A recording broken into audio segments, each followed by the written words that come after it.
The long-awaited return of King of the Hill is now upon us, with the brand new season 14 bringing viewers back to the cozy Texas town of Arlen, Texas. But much like Hank and Peggy Hill, who have spent the last few years living and working overseas in Saudi Arabia, we're coming back to an environment that has changed significantly. Is that good or bad?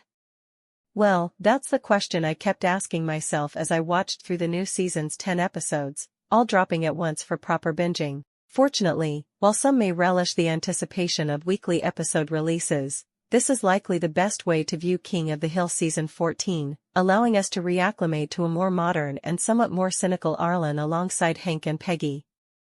I'll admit, it took a bit longer to decide whether I'd fit in with the new world of King of the Hill than I'd have liked. It's been my comfort show for years. I've seen every episode of the classic series too many times to count.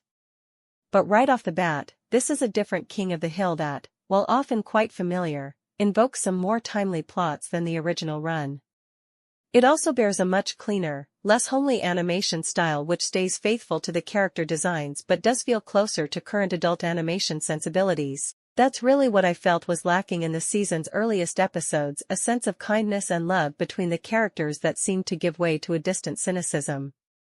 And though it can be somewhat alienating at first, that sense of change becomes one of the season's strengths by the end, as we join the Hill family in their reunion and their return to an Arlen that has moved on without them.